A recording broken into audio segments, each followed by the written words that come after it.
Las palabras cayeron como cuchillos esa tarde en la cocina, justo cuando yo estaba doblando las toallas limpias. No fueron gritos, ni insultos abiertos. Fueron susurros fríos, cargados de desprecio. Comes pero no ayudas, dijo una voz que hasta entonces me parecía cercana. En ese instante, algo dentro de mí se rompió.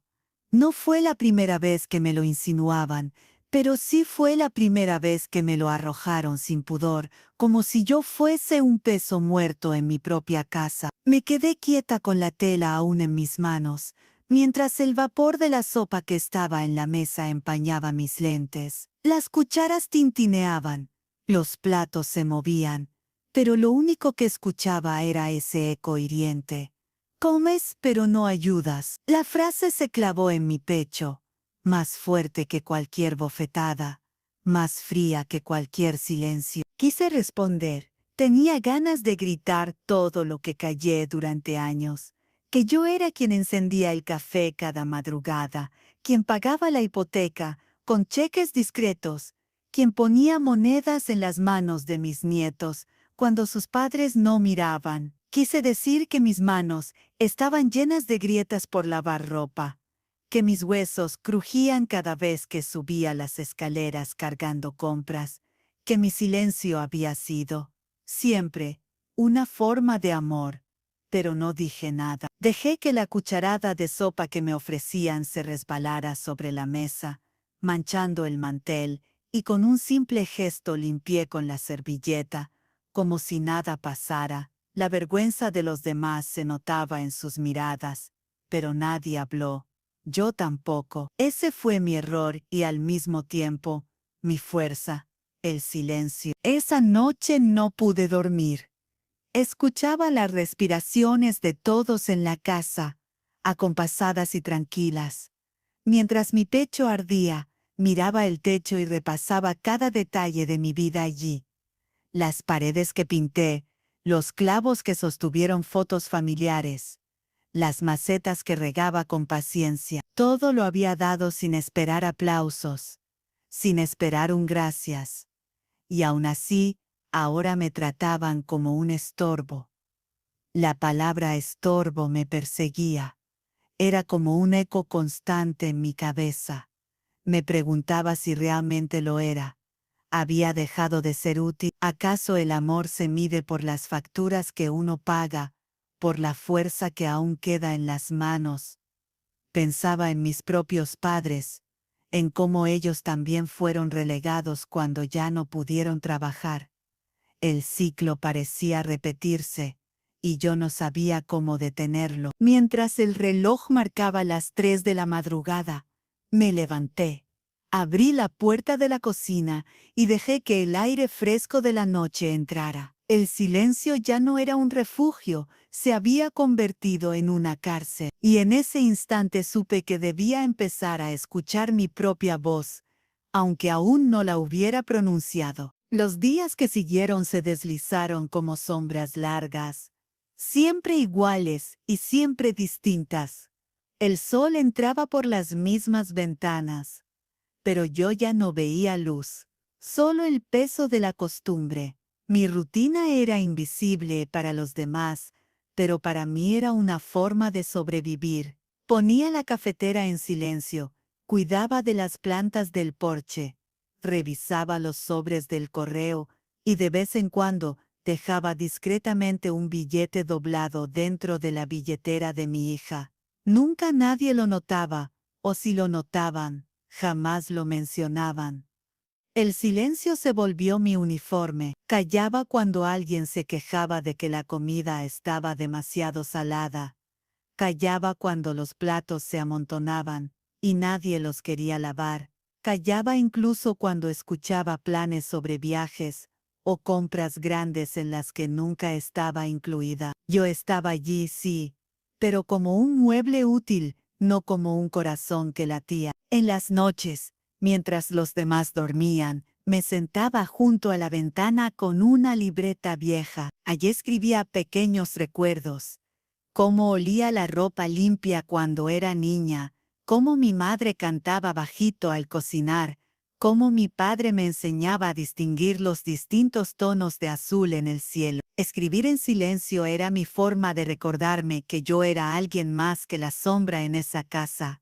El silencio me desgastaba, pero también me enseñaba. Aprendí a observar con atención los gestos mínimos, el ceño fruncido de mi hijo cuando no llegaba a fin de mes, la mirada cansada de mi nuera, el brillo de esperanza en los ojos de mis nietos cuando abrían los regalos que Papá Noel les traía, aunque muchas veces esos regalos habían salido de mi propio bolsillo. Nunca lo dije, nunca lo reclamaría. A veces, cuando la casa quedaba sola, me atrevía a hablar en voz alta conmigo misma. Probaba frases que nunca decía frente a ellos.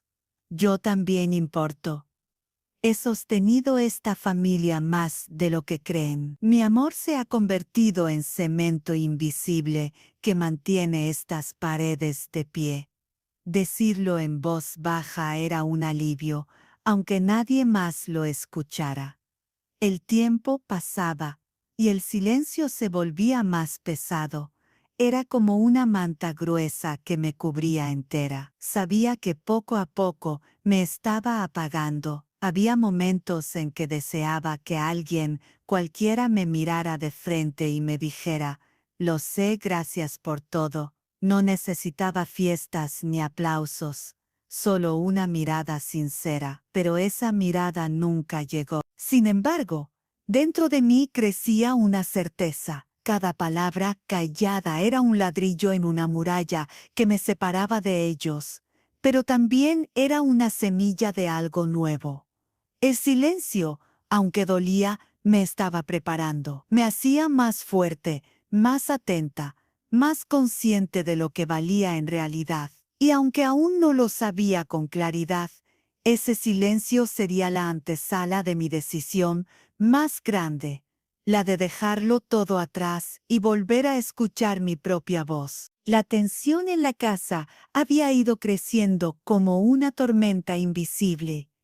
Al principio eran comentarios pequeños, frases sueltas, miradas que pesaban más que cualquier palabra. Yo me acostumbré a soportarlo, como quien se acostumbra a una silla incómoda. Pero todo cambió una tarde, en medio de una discusión que ni siquiera recuerdo cómo empezó. Quizás fue por una factura, quizás por una comida fría, quizás porque yo respiraba demasiado fuerte. El motivo era lo de menos. Lo importante fue el desenlace. Mi hijo, el mismo al que había sostenido en mis brazos cuando tenía fiebre, levantó la mano contra mí. El golpe no fue fuerte, pero sí fue definitivo. No dolió tanto en la piel como en el alma. Fue como si me hubieran arrancado de un lugar que ya no era mío. El silencio que había guardado durante años se rompió en ese instante, aunque no con gritos ni reproches, sino con una certeza helada. Ya no pertenecía allí. Me quedé quieta unos segundos, con la mejilla ardiendo. Mis nietos miraban desde la puerta, confundidos, incapaces de entender por qué la abuela recibía un castigo que nunca mereció. Quise llorar, pero las lágrimas no salieron. Lo único que sentí fue una calma extraña, como si el golpe hubiera derribado la muralla de silencio que yo misma había construido. Esa noche no hubo cena compartida. Yo me encerré en mi cuarto sentada en la orilla de la cama, acariciando las arrugas de mis manos. Pensé en todo lo que había dado, los años de trabajo callado, los sacrificios invisibles, el amor nunca reconocido. Pensé también en las veces que me quedé callada para evitar un conflicto, en cómo había elegido la paz aunque esa paz me consumiera poco a poco, y entendí algo. El silencio ya no me protegía, me estaba matando. Al día siguiente, cuando la casa se despertó, yo ya había tomado mi decisión. No dije nada, no pedí disculpas, ni expliqué mis motivos. Simplemente recogí algunas cosas. Un par de vestidos, mis libretas de recuerdos, una foto vieja de mis padres. Guardé todo en una bolsa pequeña, como si no pesara nada, y al salir dejé la puerta entornada. No hubo despedidas, ni abrazos. Mi hijo evitó mirarme, mi nuera fingió no darse cuenta, y mis nietos aún dormían. Caminé hasta la esquina con pasos firmes. El aire fresco me golpeaba el rostro, pero no como bofetada, sino como caricia. Por primera vez en mucho tiempo, sentí que respiraba de verdad. El cambio no fue inmediato, ni fácil. Tenía miedo, sí, pero también un alivio inmenso. Era como si me hubieran devuelto una voz que yo misma había escondido, y en esa voz, aún temblorosa, empecé a decirme a mí misma: no eres un peso muerto, no eres invisible, eres alguien que merece ser vista, alguien que merece vivir en libertad. La estación de autobuses estaba casi vacía cuando compré el billete. Tenía en mi bolsillo apenas lo suficiente.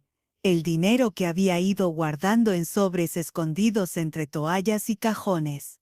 No era mucho, pero para mí era libertad. El destino que elegí parecía lejano y luminoso.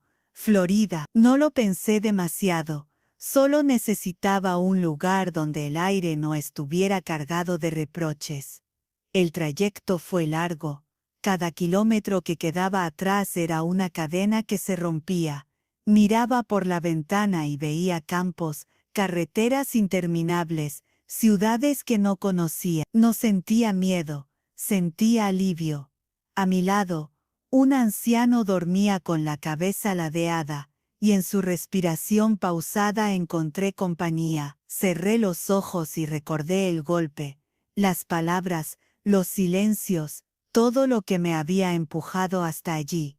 Y me prometí: nunca más. Cuando llegué a Florida, el calor me envolvió como un abrazo inesperado. El aire olía a mar y a tierra húmeda. Caminé hasta un motel barato cerca de la estación. La habitación era pequeña, con paredes descascaradas y una cama que crujía. Pero para mí era un palacio. Por primera vez en muchos años, cerré la puerta y supe que nadie entraría a juzgarme. Los primeros días fueron difíciles. Tenía que aprender a vivir sola, a manejar el dinero con cuidado, a cocinar solo para mí. Pero en esa soledad había algo nuevo. Me levantaba temprano y caminaba hasta la playa. El sonido de las olas me enseñaba que la vida nunca se detiene, que siempre hay un movimiento constante. Incluso después de las tormentas, empecé a escribir más. Llevaba mi libreta al malecón y allí, entre gaviotas y turistas, anotaba recuerdos y sueños. Dibujaba conchas marinas, describía colores del cielo que nunca había visto en mi pueblo. Me descubrí sonriendo sin motivo, como si cada día me devolviera un pedazo de lo que había perdido. Con el tiempo, encontré trabajo limpiando en un pequeño mercado. No era mucho, pero me mantenía activo. Los dueños eran amables. Me ofrecían café y a veces me regalaban frutas que sobraban al final del día. Yo agradecía en silencio, pero esta vez ese silencio no era doloroso, era agradecido. Cada noche regresaba al motel, cansada pero tranquila. Colocaba mis cosas con cuidado, como si cada objeto tuviera un nuevo valor. Encendía una vela, escribía un poco y me quedaba dormida con el murmullo lejano del mar. Florida se convirtió en mi refugio, en el lugar donde empecé a renacer. Ya no era la mujer que callaba por miedo. Ahora era alguien que se miraba al espejo y se reconocía. Y aunque el pasado me dolía, cada amanecer me recordaba que había tomado la decisión correcta. Dejarlo todo para volver a ser yo misma. Anne llegó a mi vida como una brisa suave en un día pesado. No fue casualidad, sino destino. Ella había pasado por su propio infierno. Un matrimonio lleno de gritos, una huida apresurada con apenas lo puesto, y cicatrices que aún brillaban en su mirada. La conocí en el mercado donde trabajaba. Al principio solo intercambiábamos palabras cortas mientras ella compraba pan y verduras. Pero poco a poco, esas conversaciones se alargaron, hasta convertirse en charlas que me devolvían la fe en la humanidad. Una tarde, me invitó a su casa. Era pequeña, modesta, con paredes llenas de dibujos y plantas en cada rincón. Allí me sentí acogida de inmediato. Anne me mostró un cuaderno con bocetos de conchas y flores marinas. Me explicó que dibujar la ayudaba a sacar lo que no podía decir. Yo, sin pensarlo, le conté mis libretas, de mis noches escribiendo recuerdos en silencio. En ese instante, algo nos unió. Ambas habíamos convertido el dolor en creación.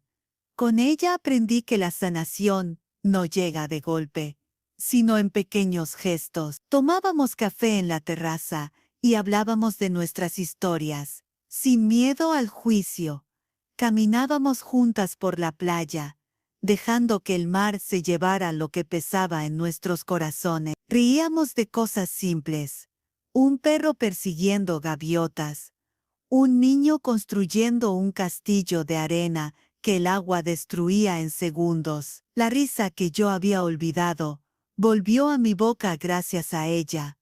Anne también me enseñó a plantar. Un día me regaló una maceta con romero. Cuidarlo será como cuidarte a ti misma, dijo. Al principio dudé, pero con el tiempo comprendí que cada hoja verde era un recordatorio de mi capacidad de dar vida, incluso después de la tormenta. Cada vez que regaba esa planta, sentía que regaba mi propio espíritu. En las noches a veces nos sentábamos con velas encendidas y compartíamos silencios que no eran dolorosos, sino curativos. No necesitábamos llenar cada minuto con palabras, bastaba con saber que la otra estaba allí, presente, acompañando sin exigir nada. Ese tipo de silencio era nuevo para mí, y me enseñó que no todos los silencios hieren. Algunos curan. Anne tenía cicatrices visibles en sus brazos y yo tenía cicatrices invisibles en el alma. Al juntarlas descubrimos que no éramos débiles, sino sobrevivientes. Nos apoyábamos mutuamente. Cuando ella tenía pesadillas, yo la escuchaba. Cuando yo dudaba de mi valor, ella me lo recordaba. La sanación fue lenta pero constante. Cada día era un paso más hacia la libertad interior. Comprendí que no estaba sola, que existían vínculos más fuertes que los de la sangre, los de la empatía, el respeto y el cariño sincero. Con Anne aprendí que sanar no es olvidar, sino aprender a vivir sin que el dolor mande. Y juntas, poco a poco, dejamos de ser víctimas para convertirnos en mujeres que elegían su propio destino. El teléfono empezó a sonar meses después de mi partida. Al principio lo ignoré, temía que aquellas voces fueran las mismas que me habían reducido al silencio. Pero un día, con el corazón tranquilo y el mar como testigo, decidí contestar. Era mi hijo. Su voz sonaba cansada, como si la vida le hubiera cobrado las deudas que nunca quiso reconocer. Madre, dijo con un hilo de voz, quizás te juzgué mal. Yo escuché sin interrumpir. No había rencor en mí, solo una distancia que ya no dolía. Me habló de problemas, de deudas, de una casa que se sentía vacía sin mi presencia. Yo guardé silencio unos segundos y luego respondí con calma. No soy un peso muerto, nunca lo fui. Pero ya no volveré a cargar con lo que no me corresponde. Fue la primera vez que mi voz sonó firme como un faro en medio de la niebla. Las llamadas se repitieron. Unas veces con excusas, otras con intentos de disculpa. Yo respondía con serenidad, sin odio pero también sin ceder. Había aprendido que perdonar no significa regresar al lugar donde una fue herida. El perdón era para mí, para liberarme del peso, no para reconstruir lo que estaba roto. Anne estaba a mi lado en muchas de esas conversaciones. A veces me miraba y me apretaba la mano, como recordándome que ya no debía retroceder. Con ella comprendí que uno puede amar a su familia, pero también poner límites, y esos límites eran ahora mi salvación. El cierre no llegó de golpe, sino en detalles pequeños. Dejé de esperar reconocimiento. Dejé de soñar con un gracias que nunca llegaría. En cambio, empecé a agradecerme a mí misma por haber resistido, por haber tenido el valor de irme, por atreverme a empezar de nuevo. Cada amanecer en Florida, cada caminata con Ann, cada planta que florecía en mi balcón, era una celebración de esa nueva vida. Una tarde, mientras el sol caía sobre el mar y pintaba el cielo de naranja y violeta, me encontré repitiendo en voz alta: «Soy libre». Las palabras salieron firmes, sin temblor. Recordé la frase que me había marcado tanto: «Comes, pero no ayudas». Ahora podía responderle con una sonrisa tranquila. Comí, ayudé, sostuve, amé, y aunque no lo veas, todo eso me convirtió en la mujer que soy hoy. El pasado seguía ahí, como una cicatriz, pero ya no dolía. Ahora era una marca de lo que había sobrevivido.